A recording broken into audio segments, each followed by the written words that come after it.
Hallelujah. കർത്താവിൻ്റെ പരിശുദ്ധ നാമം വാഴ്ത്തപ്പെടട്ടെ. ഒരിക്കൽ കൂടെ ഏവർക്കും ക്രിസ്തുവിൽ സ്നേഹവന്ദനം. കഴിഞ്ഞ ദിവസം ലോഗോസ് എന്താണെന്നും റീമ എന്താണെന്നും നമുക്ക് ദൈവവചനാടിസ്ഥാനത്തിൽ ചില കാര്യങ്ങൾ ചിന്തിപ്പാനിടയായിട്ടുണ്ട്. അഥവാ നിത്യതയിലെ പൂർണ്ണാവസ്ഥയിലുള്ള ലോഗോസിന്റെ ഒരു ഭാഗത്തെ മനുഷ്യന്റെ കാലത്തെയും അനുഭവത്തെയും ബന്ധപ്പെടുത്തുന്ന ആ രീതിയിൽ പരിശുദ്ധാത്മാവ് കൊണ്ടുവരുന്ന വിധമാണ് റീമ എന്നത് നമുക്ക് ചിന്തിപ്പാനിടയായിട്ടുണ്ട്.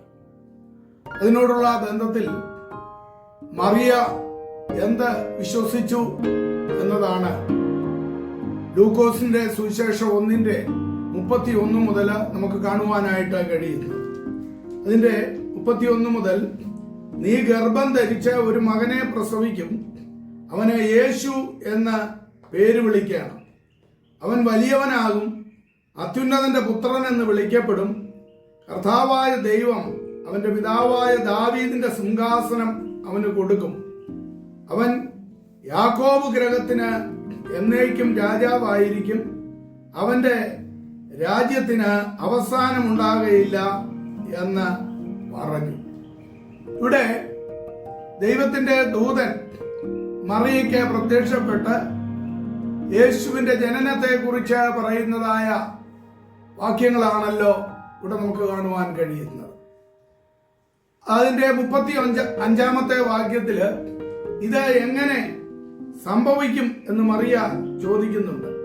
അതിന് ദൂതൻ, പരിശുദ്ധാത്മാവ് നിന്റെ മേൽ വരും, അത്യുന്നതന്റെ ശക്തി നിന്റെ മേൽ നിഴലിടും. ആകയാൽ ഉത്ഭവിക്കുന്ന വിശുദ്ധ പ്രജ ദൈവപുത്രൻ എന്ന് വിളിക്കപ്പെടും എന്നാണ് അവിടെ പറഞ്ഞത്. അപ്പോൾ എങ്ങനെ സംഭവിക്കും എന്ന ചോദ്യത്തിന് പരിശുദ്ധാത്മാവ് നിന്റെ മേൽ നിഴലിടും, തുടർന്ന് ആ അത്യുന്നതന്റെ ശക്തി നിന്റെ മേൽ നിഴലിടും. അങ്ങനെ ആ ദൂതൻ പറഞ്ഞതായ കാര്യം സംഭവിക്കുന്ന വിധങ്ങളാണ് മറിയോട് ദൂതൻ പറയുവാനായിട്ട് ഇടയായി തീർന്നത്. ഉടനെ ദൈവത്തിന് ഒരു കാര്യവും അസാധ്യം അല്ലല്ലോ എന്ന് അതിന്റെ 37 വാക്യത്തിലും ദൂതൻ ഉത്തരം പറയുന്നതായിട്ട് നമുക്ക് കാണുവാനായിട്ട് കഴിയും. ഇവിടെ ഒന്നും അസാധ്യം ഇല്ല എന്ന വാക്കിന് ഗ്രീക്ക് ഭാഷയില് ഒരു വാക്കും ഇല്ല, അഥവാ ഒരു റീമയും ഇല്ല എന്നാണ് അതിന്റെ അർത്ഥം. അഥവാ ദൂതന്റെ മറുപടിയും ഇപ്രകാരം നമുക്ക് വിവർത്തനം ചെയ്യാവുന്നതാണ്: ദൈവത്തിന്റെ പക്കൽ നിന്നും വരുന്ന ഒരു വാക്കും അഥവാ റീമ അത് ശക്തിയില്ലാത്തത് അല്ല എന്നാണ് ആ വാക്യങ്ങളുടെ അർത്ഥം. ഇതാ, ഞാൻ കർത്താവിന്റെ ദാസി, നിന്റെ വാക്കുപോലെ എനിക്ക് ഭവിക്കട്ടെ എന്ന് അവള് മറുപടി പറയുന്നതും അതിനായി സമർപ്പിക്കുന്നതുമാണ് നമുക്ക് തുടർന്ന് കാണുവാനായിട്ട് കഴിയുന്നത്. അഥവാ റീമായിലുള്ള ദൈവത്തിന്റെ അത്ഭുത ശക്തി ഈ വാക്കിലൂടെ അവളിൽ പൂർത്തിയാക്കുവാൻ അവളെ തന്നെ സമർപ്പിച്ച് ഏൽപ്പിച്ചു കൊടുക്കുന്നതാണ് നമുക്ക് കാണുവാൻ സാധിക്കുന്നത്. തുടർന്ന് അതിന്റെ 45 വാക്യത്തിൽ അവിടെ കർത്താവ് തന്നോട് അരുളി ചെയ്തതിന് നിവർത്തിയുണ്ടാകും എന്ന് വിശ്വസിച്ചവൾ ഭാഗ്യവതി എന്ന് എലിശബത്തിന്റെ വാക്കുകളും നമുക്ക് കാണുവാനായിട്ട് കഴിയുകയാണ്. അപ്പോൾ ഇവിടെ എങ്ങനെയാണ് അത് സംഭവിച്ചത്?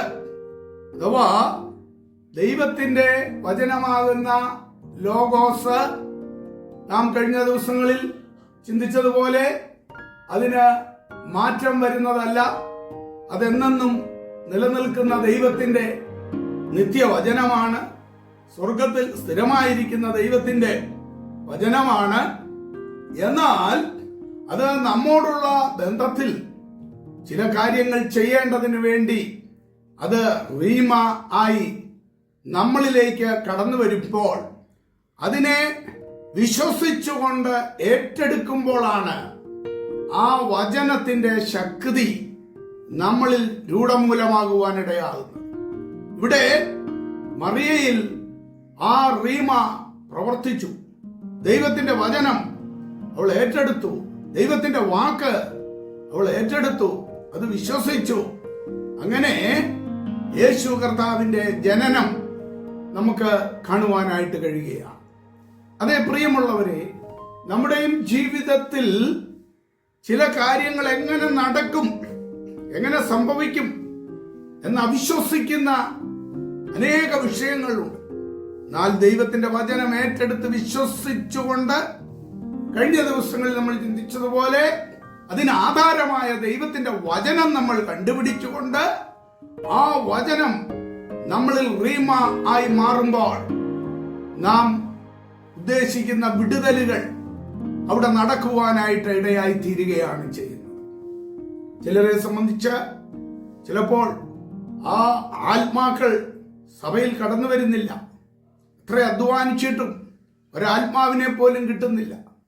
ഇവിടെ ഭൗതിക ജനനം പോലെ തന്നെയാണല്ലോ ആത്മീയ ജനനവും നടക്കേണ്ടത്. ആത്മാക്കൾക്ക് വേണ്ടി ശക്തിയോടെ വിശ്വസിച്ചുകൊണ്ട് ദൈവത്തിന്റെ വചനം ഉരുവിട്ടുകൊണ്ട് ആത്മാക്കൾക്ക് വേണ്ടി പ്രാർത്ഥിക്കുകയും ശക്തിമത്തായ ആ ദൈവവചനം മറ്റുള്ളവർക്ക് പകർന്നു കൊടുക്കുകയും ചെയ്യുമ്പോൾ അത് അനേകരിൽ റീമായി പ്രവർത്തിക്കുവാൻ ഇടയായിത്തീരുകയാണ്. അതിന്റെ ഫലമായിട്ടാണ് ആത്മാക്കൾ രക്ഷിക്കപ്പെടുന്നത്. ആത്മാക്കൾ കൂട്ടം കൂട്ടമായി സഭയിലേക്ക് കടന്നു വരുവാൻ ഇടയാകുന്നത്. 1-ാം നൂറ്റാണ്ട് മുതൽ ദൈവത്തിന്റെ ദാസന്മാർ ശക്തിയോടുകൂടി ഈ വചനം അവരെടുത്ത് പ്രസംഗിച്ചതുകൊണ്ടാണ് ഇന്ന് കോടാനുകോടി ദൈവത്തിന്റെ ജനം ലോകത്തിന്റെ വിവിധ ഭാഗങ്ങളിൽ ഉണ്ടാകുവാനായിട്ട് ഇടയായി തീർന്നുകൊണ്ടിരിക്കുന്നത്.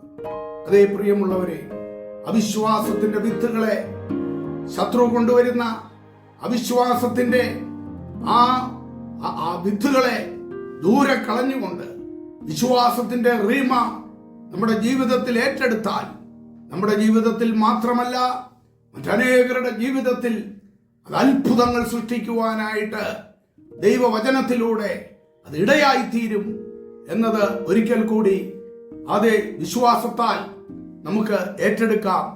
അതിനായി ദൈവത്തിന്റെ കരങ്ങളിൽ സമർപ്പിക്കാം.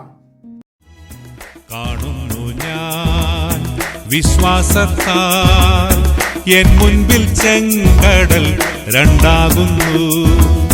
കാണാത്ത കാര്യങ്ങൾ കൺമുൻപിലെന്ന പോൽ വിശ്വസിച്ചിടുന്നു എൻ കർത്താവിൽ.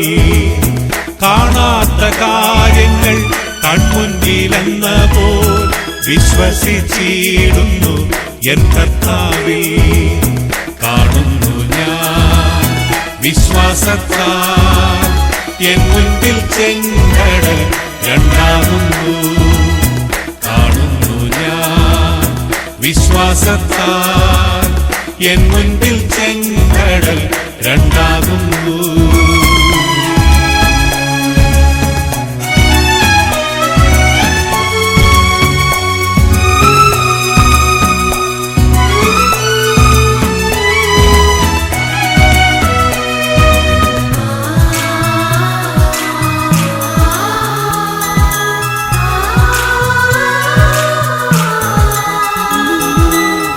എരിഹോ മതിലുകൾ ഉയർന്നു നിന്നാൽ അതിൻ വലിപ്പം സാരമില്ല.